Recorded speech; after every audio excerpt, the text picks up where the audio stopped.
أعوذ بالله من الشيطان الرجيم. بسم الله الرحمن الرحيم. تبارك الذي بيده الملك وهو على كل شيء قدير. الذي خلق الموت والحياة ليبلوكم أيكم أحسن عملا وهو العزيز الغفور. الذي خلق 7 سماوات طباقا ما ترى في خلق الرحمن من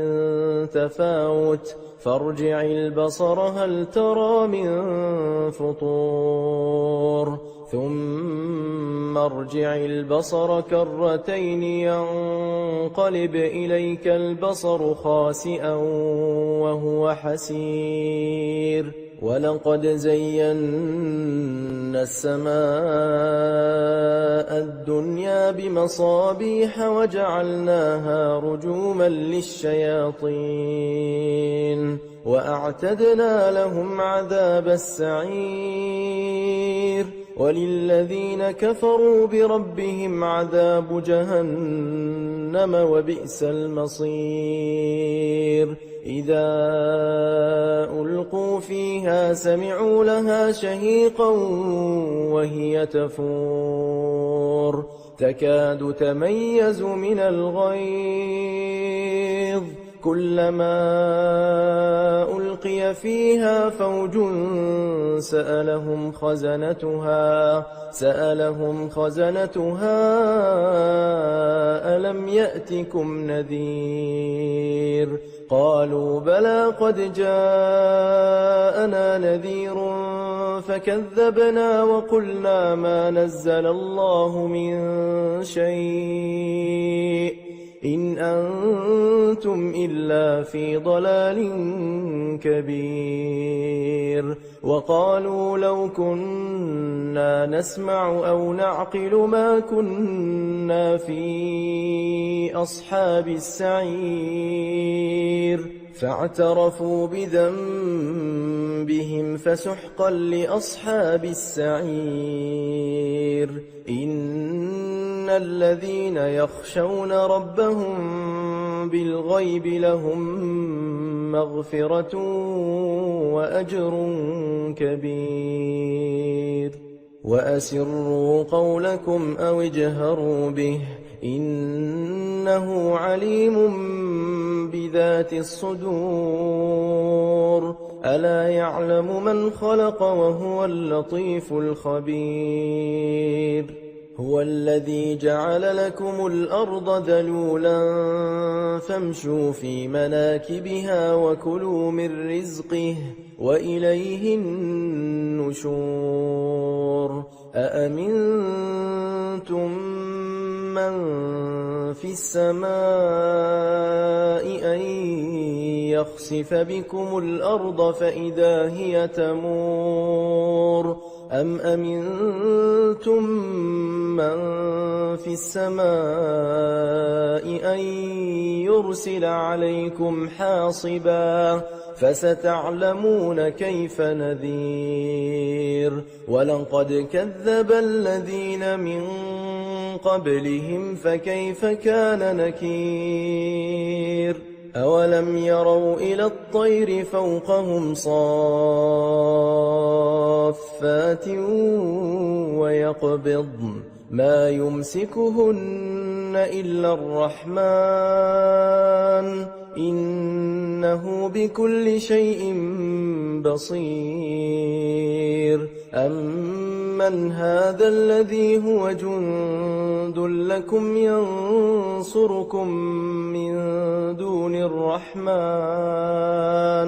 إن الكافرون إلا في غرور. أمن هذا الذي يرزقكم إن أمسك رزقه بل لجوا في عتو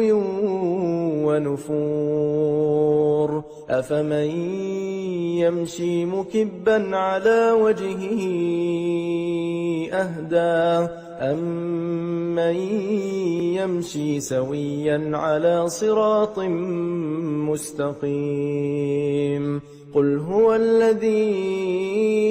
أَنشَأَكُمْ وَجَعَلَ لَكُمُ السَّمْعَ وَالْأَبْصَارَ وَالْأَفْئِدَةَ قَلِيلًا مَّا تَشْكُرُونَ قُلْ هُوَ الَّذِي ذَرَأَكُمْ فِي الْأَرْضِ وَإِلَيْهِ تُحْشَرُونَ وَيَقُولُونَ مَتَىٰ هَٰذَا الْوَعْدُ إِن كُنتُمْ صَادِقِينَ قُلْ إِنَّمَا الْعِلْمُ عِندَ اللَّهِ وَإِنَّمَا أَنَا نَذِيرٌ مُّبِينٌ فَلَمَّا رَأَوْهُ زُلْفَةً سِيئَتْ وُجُوهُ الَّذِينَ كَفَرُوا وَقِيلَ هَٰذَا الَّذِي كُنتُم بِهِ تَدَّعُونَ قُلْ أَرَأَيْتُمْ إِنْ أَهْلَكَنِيَ اللَّهُ وَمَن مَّعِيَ أَوْ رَحِمَنَا فَمَن يُجِيرُ الْكَافِرِينَ مِنْ عَذَابٍ أَلِيمٍ قُلْ هُوَ الرَّحْمَٰنُ آمَنَّا بِهِ وَعَلَيْهِ تَوَكَّلْنَا فَسَتَعْلَمُونَ مَنْ هُوَ فِي ضَلَالٍ مُّبِينٍ قُلْ أَرَأَيْتُمْ إِنْ أَصْبَحَ مَاؤُكُمْ غَوْرًا فَمَن يَأْتِيكُم بِمَاءٍ مَّعِينٍ بِسْمِ اللَّهِ الرَّحْمَٰنِ الرَّحِيمِ نون وَالْقَلَمِ وَمَا يَسْطُرُونَ مَا أَنتَ بِنِعْمَةِ رَبِّكَ بِمَجْنُونٍ وَإِنَّ لَكَ لَأَجْرًا غَيْرَ مَمْنُونٍ وَإِنَّكَ لَعَلَىٰ خُلُقٍ عَظِيمٍ فَسَتُبْصِرُ وَيُبْصِرُونَ بِأَييِّكُمُ الْمَفْتُونُ إِنَّ رَبَّكَ هُوَ أَعْلَمُ بِمَن ضَلَّ عَن سَبِيلِهِ وَهُوَ أَعْلَمُ بِالْمُهْتَدِينَ فَلَا تُطِعِ الْمُكَذِّبِينَ وَدُّوا لَوْ تُدْهِنُ فَيُدْهِنُونَ وَلَا تُطِعْ كُلَّ حَلَّافٍ مَّهِينٍ هَمَّازٍ مَّشَّاءٍ بِنَمِيمٍ مَّنَّاعٍ لِّلْخَيْرِ مُعْتَدٍ أَثِيمٍ عُتُلٍّ بَعْدَ ذَٰلِكَ زَنِيمٍ أَن كَانَ ذَا مَالٍ وَبَنِينَ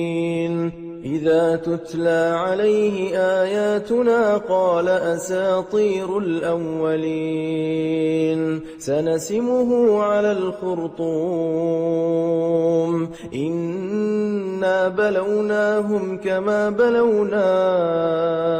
أَصْحَابَ الْجَنَّةِ إِذْ أَقْسَمُوا لَيَصْرِمُنَّهَا مُصْبِحِينَ وَلَا يَسْتَثْنُونَ فَطَافَ عَلَيْهَا طَائِفٌ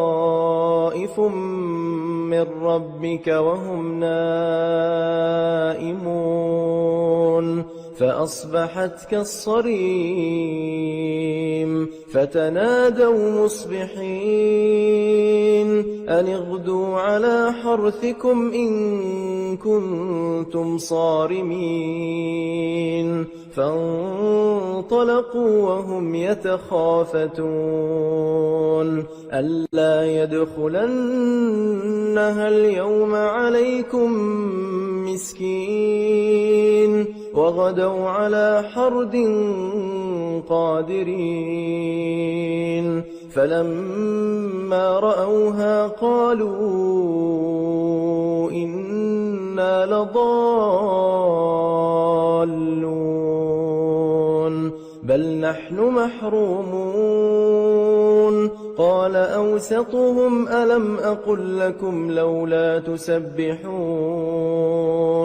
قالوا سبحان ربنا إنا كنا ظالمين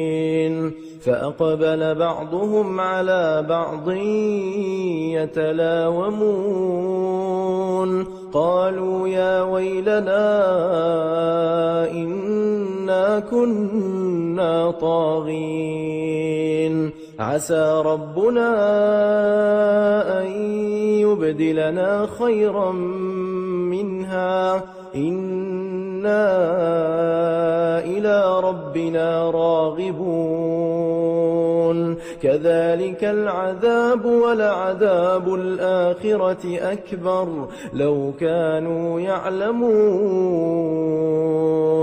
إن للمتقين عند ربهم جنات النعيم أفنجعل المسلمين كالمجرمين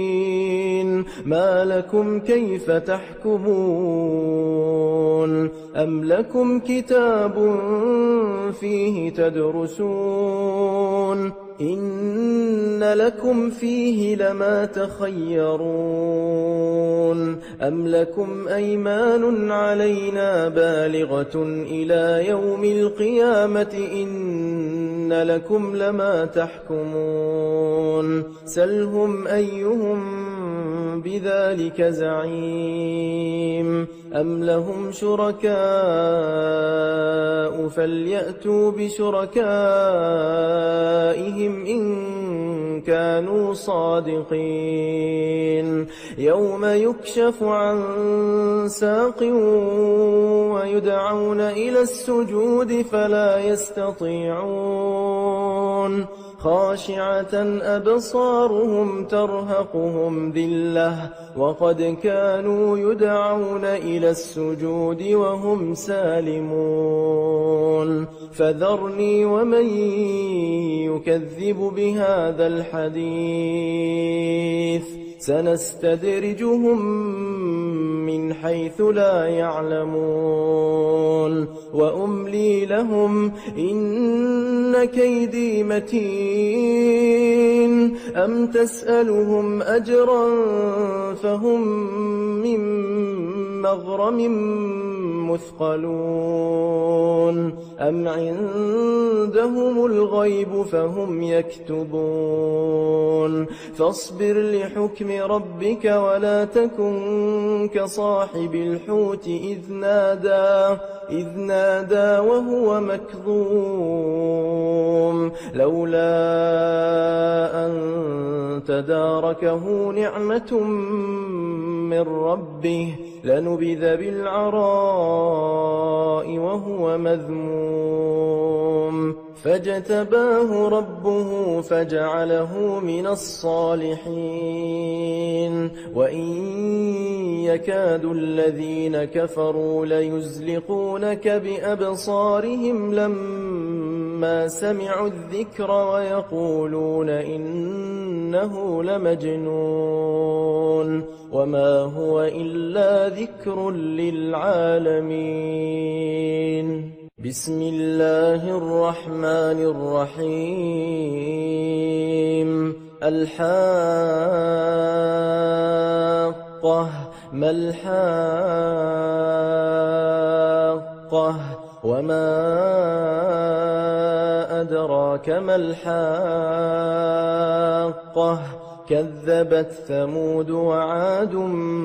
بالقارعة فأما ثمود فأهلكوا بالطاغية وأما عاد فأهلكوا بريح صرصر عاتية سخرها عليهم 7 ليال و8 أيام حسوما فترى القوم فيها صرعى كأنهم أعجاز نخل خاوية فهل ترى لهم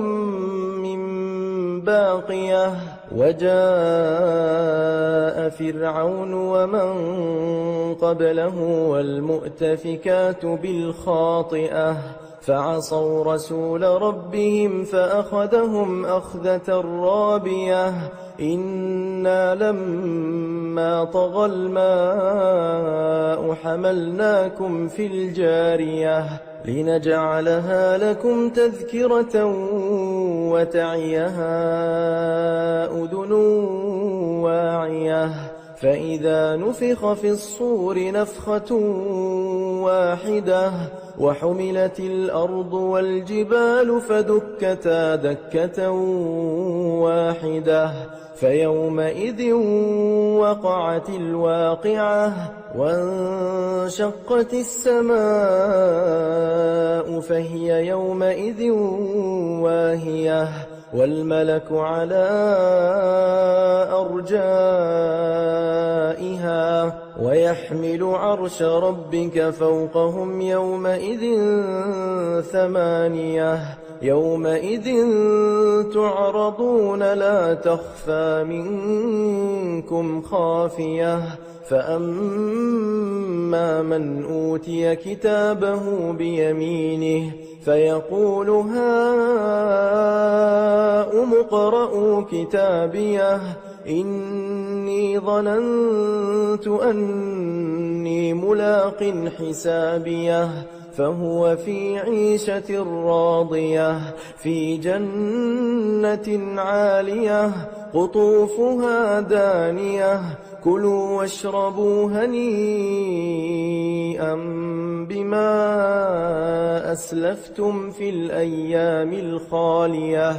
وأما من أوتي كتابه بشماله فيقول يا ليتني لم أوت كتابيه ولم أدر ما حسابيه يا ليتها كانت القاضية ما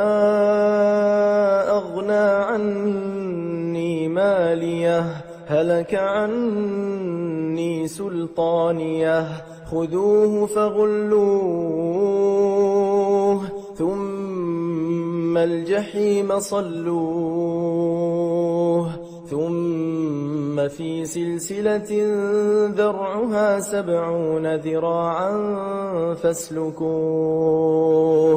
إنه كان لا يؤمن بالله العظيم ولا يحض على طعام المسكين فليس له اليوم هاهنا حميم ولا طعام إلا من غسلين لا يأكله إلا الخاطئون فلا أقسم بما تبصرون وما لا تبصرون إنه لقول رسول كريم وما هو بقول شاعر قليلا ما تؤمنون ولا بقول كاهن قليلا ما تذكرون تنزيل من رب العالمين ولو تقول علينا بعض الأقاويل لأخذنا منه باليمين ثم لقطعنا منه الوتين فما منكم من أحد عنه حاجزين وإنه لتذكرة للمتقين وإنا لنعلم أن منكم مكذبين وإنه لحسرة على الكافرين وإنه لحق اليقين فسبح باسم ربك العظيم بسم الله الرحمن الرحيم سأل سائل بعذاب واقع للكافرين ليس له دافع من الله ذي المعارج تعرج الملائكة والروح إليه في يوم كان مقداره 50,000 سنة فاصبر صبرا جميلا إنهم يرونه بعيدا ونراه قريبا يوم تكون السماء كالمهل وتكون الجبال كالعهن ولا يسأل حميم حميما يبصرونهم يود المجرم لو يفتدي من عذاب يومئذ ببنيه وصاحبته وأخيه وفصيلته التي تؤويه ومن في الأرض جميعا ثم ينجيه كلا إنها لظى نزاعة للشوى تدعو من أدبر وتولى وجمع فأوعى إن الإنسان خلق هلوعا إذا مسه الشر جزوعا وإذا مسه الخير منوعا إلا المصلين الذين هم على صلاتهم دائمون والذين في أموالهم حق معلوم للسائل والمحروم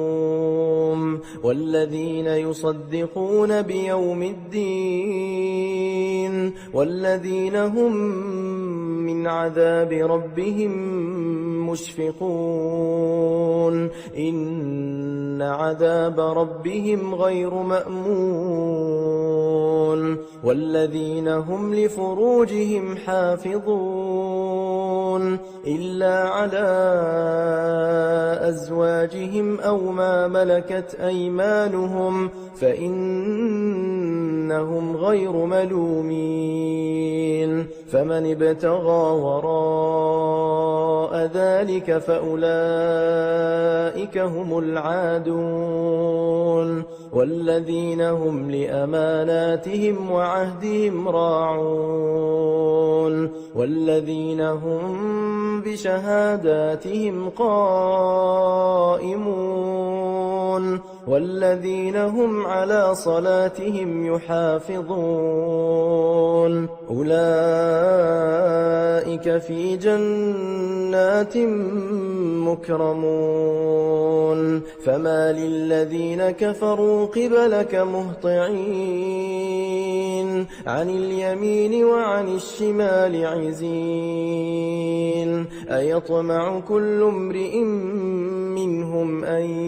يدخل جنة نعيم كلا إنا خلقناهم مما يعلمون فلا أقسم برب المشارق والمغارب إنا لقادرون على أن نبدل خيرا منهم وما نحن بمسبوقين فذرهم يخوضوا ويلعبوا حتى يلاقوا يومهم الذي يوعدون يوم يخرجون من الأجداث سراعا كأنهم إلى نصب يوفضون خاشعة أبصارهم ترهقهم ذلة ذلك اليوم الذي كانوا يوعدون بسم الله الرحمن الرحيم إنا أرسلنا نوحا إلى قومه أن أنذر قومك من قبل أن يأتيهم عذاب أليم. قال يا قوم إني لكم نذير مبين أن اعبدوا الله واتقوه وأطيعون يغفر لكم من ذنوبكم ويؤخركم إلى أجل مسمى إن أجل الله إذا جاء لا يؤخر لو كنتم تعلمون. قال رب إني دعوت قومي ليلا ونهارا فلم يزدهم دعائي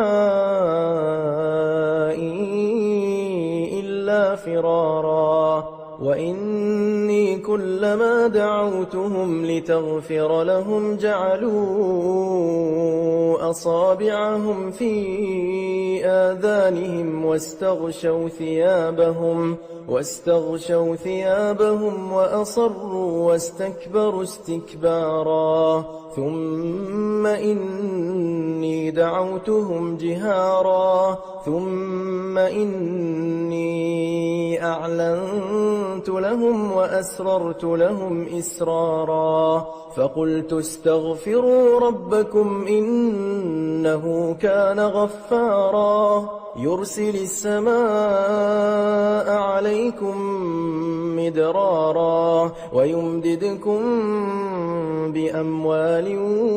وبنين ويجعل لكم جنات ويجعل لكم أنهارا ما لكم لا ترجون لله وقارا وقد خلقكم أطوارا ألم تروا كيف خلق الله 7 سماوات طباقا وجعل القمر فيهن نورا وجعل الشمس سراجا والله أنبتكم من الأرض نباتا ثم يعيدكم فيها ويخرجكم إخراجا والله جعل لكم الأرض بساطا لتسلكوا منها سبلا فجاجا قال نوح رب إنهم عصوني واتبعوا من لم يزده ماله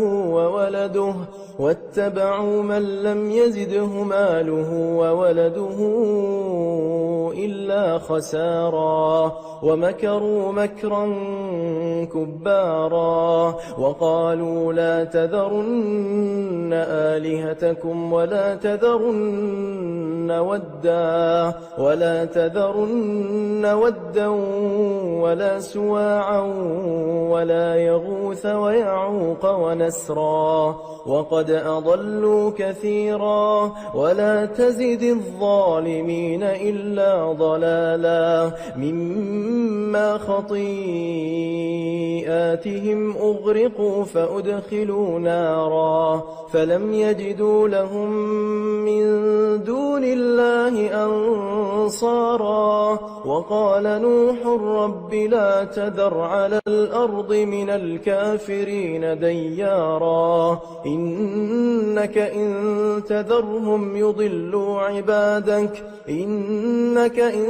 تذرهم يضلوا عبادك ولا يلدوا إلا فاجرا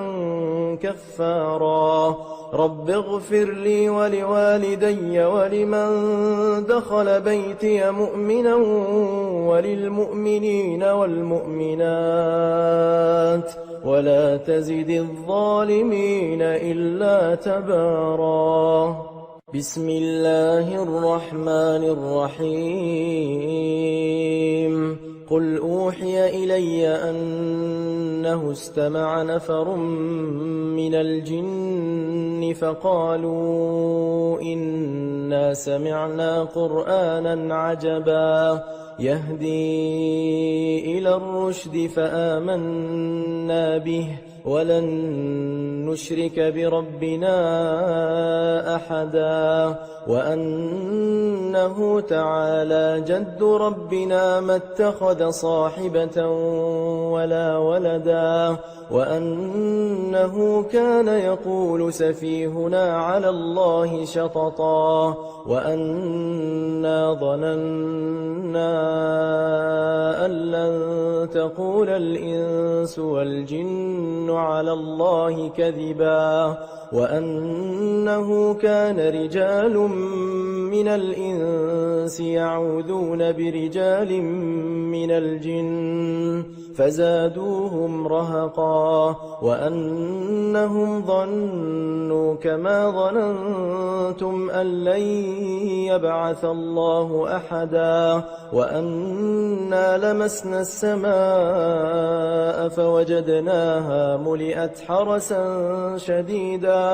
فوجدناها ملئت حرسا شديدا وشهبا وأنا كنا نقعد منها مقاعد للسمع فمن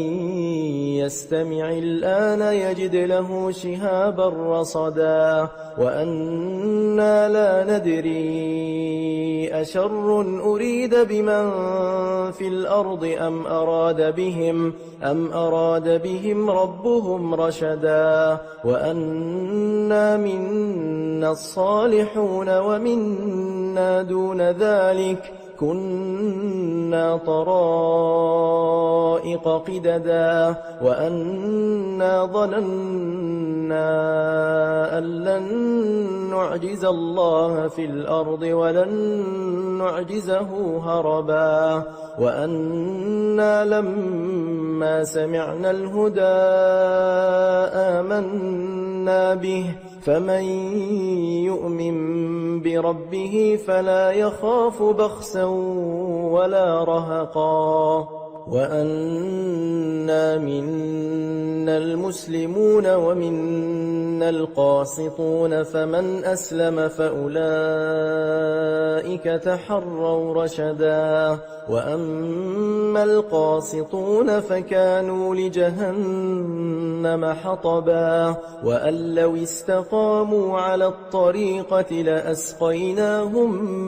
ماء غدقا لنفتنهم فيه ومن يعرض عن ذكر ربه يسلكه عذابا صعدا وأن المساجد لله فلا تدعوا مع الله أحدا وأنه لما قام عبد الله يدعوه كادوا يكونون عليه لبدا قل إنما أدعو ربي ولا أشرك به أحدا قل إني لا أملك لكم ضرا ولا رشدا قل إني لن يجيرني من الله أحد ولن أجد من دونه ملتحدا إلا بلاغا من الله ورسالاته ومن يعص الله ورسوله فإن له نار جهنم خالدين فيها أبدا حتى إذا رأوا ما يوعدون فسيعلمون من أضعف ناصرا وأقل عددا قل إن أدري أقريب ما توعدون أم يجعل له ربي أمدا عالم الغيب فلا يظهر على غيبه أحدا إلا من ارتضى من رسول فإنه يسلك من بين يديه ومن خلفه رصدا ليعلم أن قد أبلغوا رسالات ربهم وأحاط بما لديهم وأحصى كل شيء عددا. بسم الله الرحمن الرحيم. يا أيها المزمل قم الليل إلا قليلا نصفه أو انقص منه قليلا أو زد عليه ورتل القرآن ترتيلا إنا سنلقي عليك قولا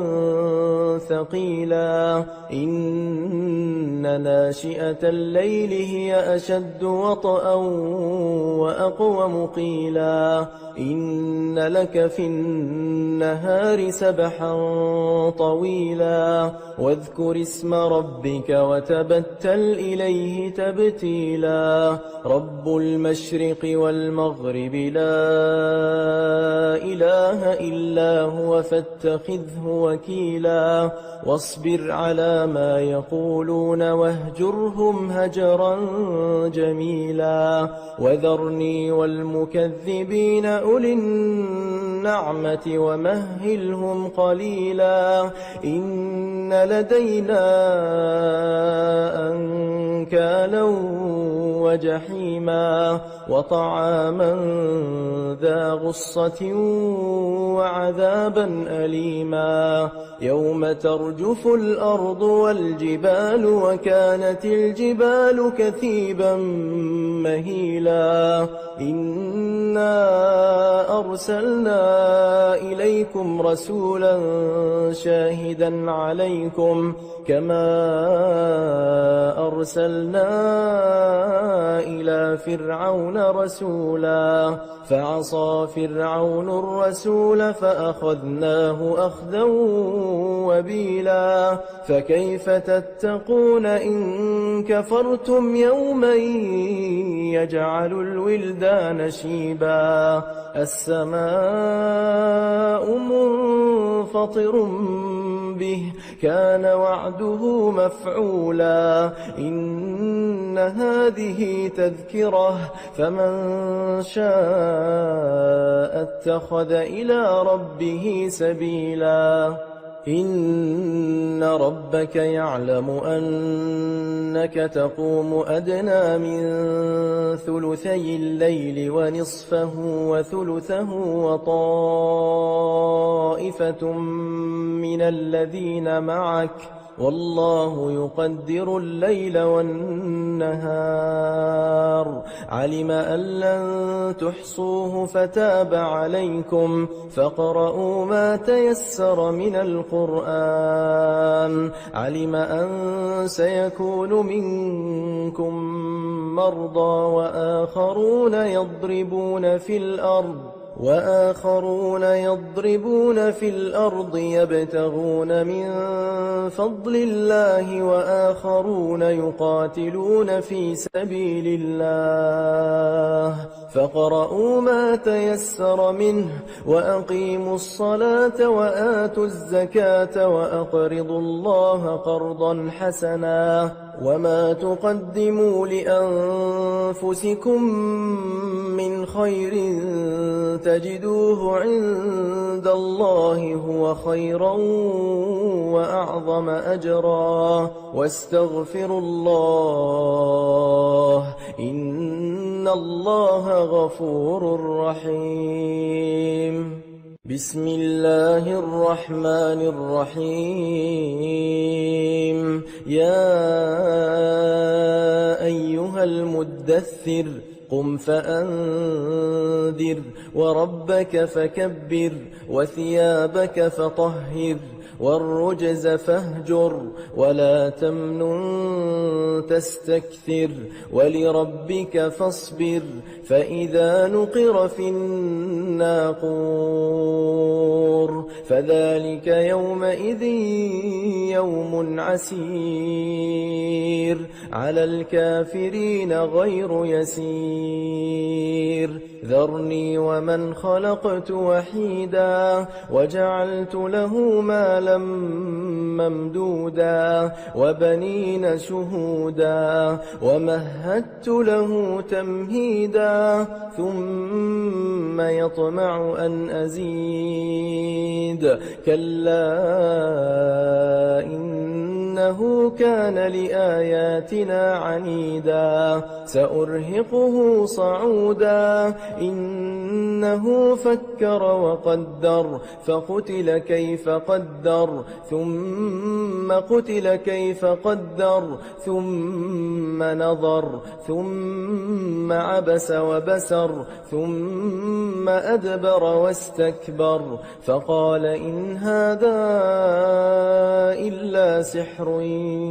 يؤثر إن هذا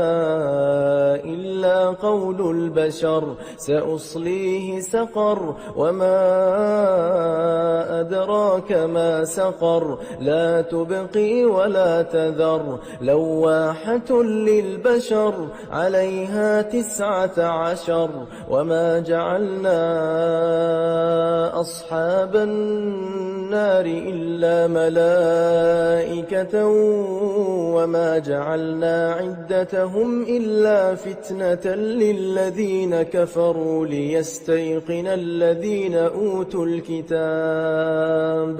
ليستيقن الذين أوتوا الكتاب ويزداد الذين آمنوا إيمانا ولا يرتاب الذين أوتوا الكتاب والمؤمنون وليقول الذين في قلوبهم مرض والكافرون ماذا أراد الله بهذا مثلا كذلك يضل الله من يشاء ويهدي من يشاء وما يعلم جنود ربك إلا هو وما هي إلا ذكرى للبشر كلا والقمر والليل إذ أدبر والصبح إذا أسفر إنها لإحدى الكبر نذيرا للبشر لمن شاء منكم أن يتقدم أو يتأخر كل نفس بما كسبت رهينة إلا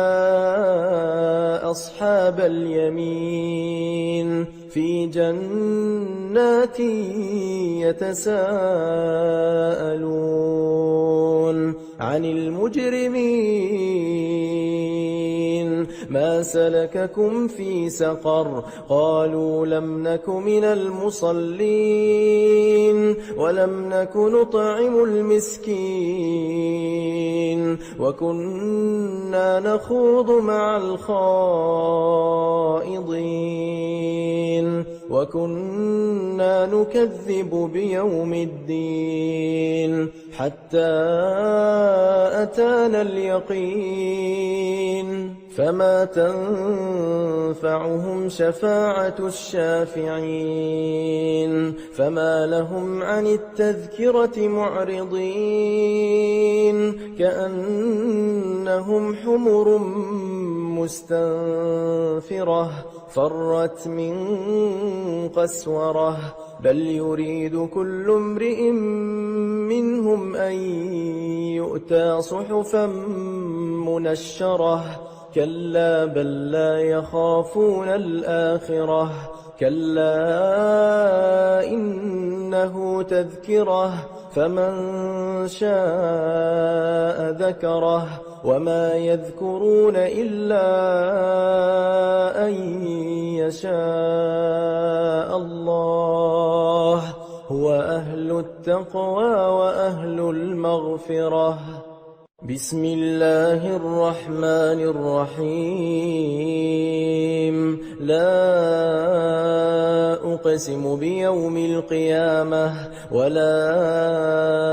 أقسم بالنفس اللوامة أيحسب الإنسان أن لن نجمع عظامه بلى قادرين على أن نسوي بنانه بل يريد الإنسان ليفجر أمامه يسأل أيان يوم القيامة فإذا برق البصر وخسف القمر وجمع الشمس والقمر يقول الإنسان يومئذ أين المفر كلا لا وزر إلى ربك يومئذ المستقر ينبأ الإنسان يومئذ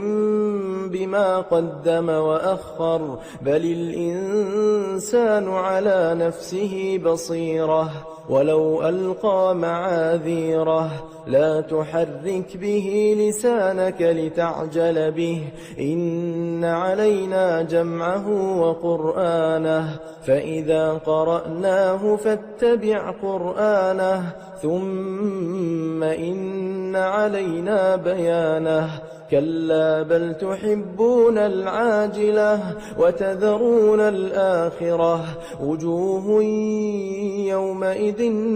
ناظرة إلى ربها ناظرة ووجوه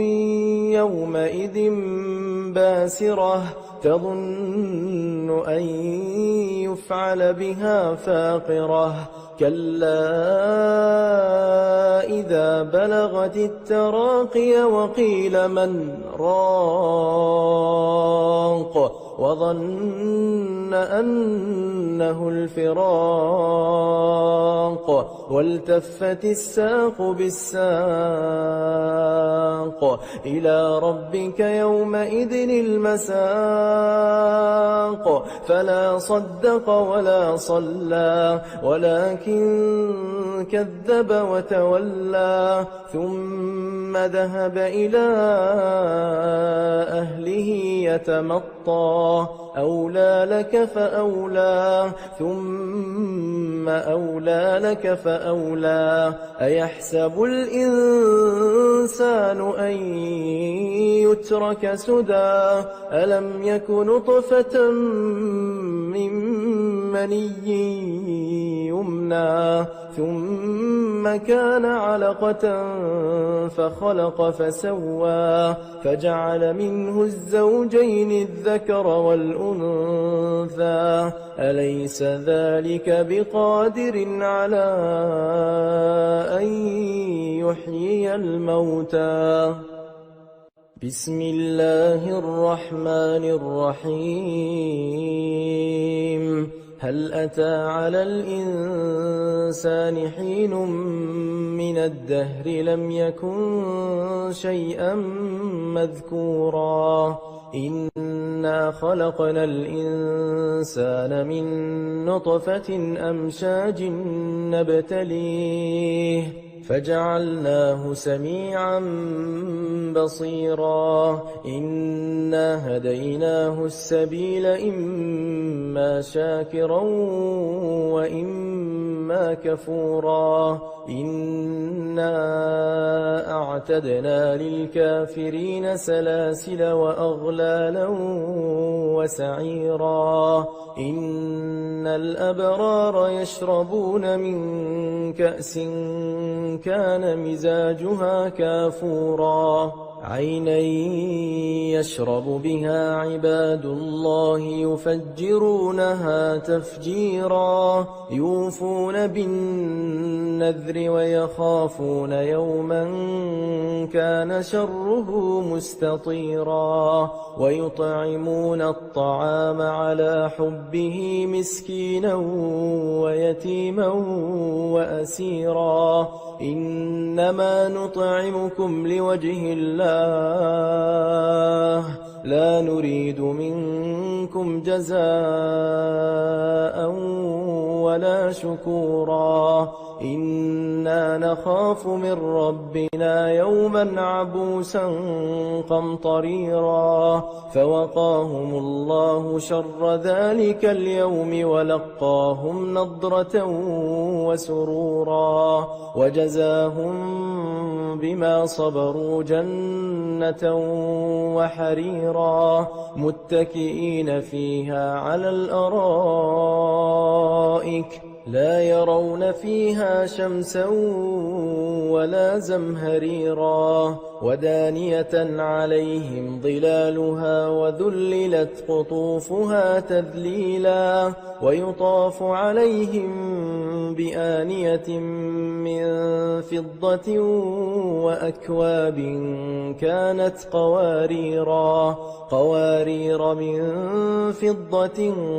قدروها تقديرا ويسقون فيها كأسا كان مزاجها زنجبيلا عينا فيها تسمى سلسبيلا ويطوف عليهم ولدان مخلدون إذا رأيتهم حسبتهم لؤلؤا منثورا وإذا رأيت ثم رأيت نعيما وملكا كبيرا عاليهم ثياب سندس خضر وإستبرق وحلوا أساور من فضة وسقاهم ربهم شرابا طهورا إن هذا كان لكم جزاء وكان سعيكم مشكورا إنا نحن نزلنا عليك القرآن تنزيلا فاصبر لحكم ربك ولا تطع منهم آثما أو كفورا واذكر اسم ربك بكرة وأصيلا ومن الليل فاسجد له وسبحه ليلا طويلا إن هؤلاء يحبون العاجلة ويذرون وراءهم يوما ثقيلا نحن خلقناهم وشددنا أسرهم وإذا شئنا بدلنا أمثالهم تبديلا إن هذه تذكرة فمن شاء اتخذ إلى ربه سبيلا وما تشاءون إلا أن يشاء الله إن الله كان عليما حكيما يدخل من يشاء في رحمته والظالمين أعد لهم عذابا أليما بسم الله الرحمن الرحيم والمرسلات عرفا فالعاصفات عصفا والناشرات نشرا فالفارقات فرقا فالملقيات ذكرا عذرا أو نذرا إنما توعدون لواقع فإذا النجوم طمست وإذا السماء فرجت وإذا الجبال نسفت وإذا الرسل أقتت لأي يوم أجلت ليوم الفصل وما أدراك ما يوم الفصل ويل يومئذ للمكذبين ألم نهلك الأولين ثم نتبعهم الآخرين كذلك نفعل بالمجرمين ويل يومئذ للمكذبين ألم نخلقكم من ماء مهين فجعلناه في قرار مكين إلى قدر معلوم فقدرنا فنعم القادرون ويل يومئذ للمكذبين ألم نجعل الأرض كفاتا أحياء وأمواتا وجعلنا فيها رواسي شامخات وأسقيناكم ماء فراتا ويل يومئذ للمكذبين انطلقوا إلى ما كنتم به تكذبون انطلقوا إلى ظل ذي 3 شعب لا ظليل ولا يغني من اللهب إنها ترمي بشرر كالقصر كأنه جمالة صفر ويل يومئذ للمكذبين هذا يوم لا ينطقون ولا يؤذن لهم فيعتذرون ويل يومئذ للمكذبين هذا يوم الفصل جمعناكم والأولين فإن كان لكم كيد فكيدون ويل يومئذ للمكذبين إن المتقين في ظلال وعيون وفواكه مما يشتهون كلوا واشربوا هنيئا بما كنتم تعملون إنا كذلك نجزي المحسنين ويل يومئذ للمكذبين كلوا وتمتعوا قليلا إنكم مجرمون ويل يومئذ للمكذبين وإذا قيل لهم اركعوا لا يركعون ويل يومئذ للمكذبين